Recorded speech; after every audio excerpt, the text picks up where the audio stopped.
Manœuvrer une moissonneuse-batteuse dans un champ de blé entouré d'arbres, voici une image encore très inhabituelle. Mais cette expérimentation menée depuis 6 ans dans le sud-ouest de la France commence à franchir la Loire et pourrait modifier à terme le paysage des plaines céréalières de la Beauce.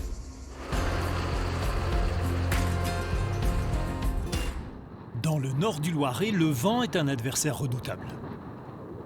Rien ou presque ne lui barre la route. Allez.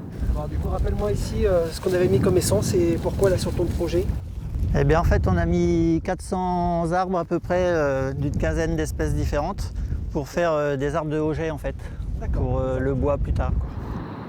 3 lignes de plantation de 600 mètres de long espacées de plus de 70 mètres et où cohabitent une douzaine d'espèces différentes. Pour l'exploitation de Vincent Vanier, 125 hectares de céréales au total, c'est une révolution qui est en marche depuis mars 2020.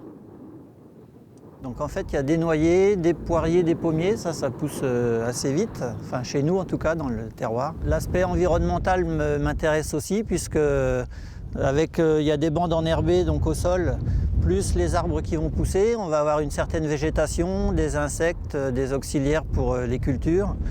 Donc ça ne va pas être un frein pour la culture, ça va plutôt être un petit boost pour essayer d'utiliser moins de produits phyto. Donc ça c'est la théorie, j'espère que j'y arriverai vraiment. Ah, c'est super celui-ci, il a pris 1 mètre de croissance dans l'année, tu vois. C'est vraiment sympa. Ah, et toi tu as une petite retouche à faire. Ici là. Tu vois, ici voilà. Si Vincent Vanier s'est lancé dans ce projet, c'est grâce aux conseils avisés d'un expert en agroforesterie. Un ingénieur agronome spécialiste de l'agroécologie. Agriculture et environnement sont de plus en plus liés et l'agroforesterie est une pratique vertueuse, mais aussi économiquement attractive.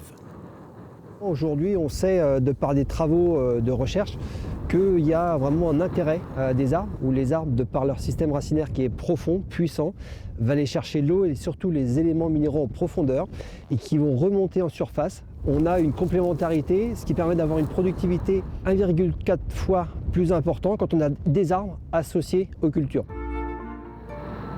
Dans 15 à 20 ans, ces arbres apporteront un complément de revenus en vendant le bois ou en commercialisant les fruits. Ils seront aussi un rempart efficace contre le vent et surtout contre les effets du réchauffement climatique.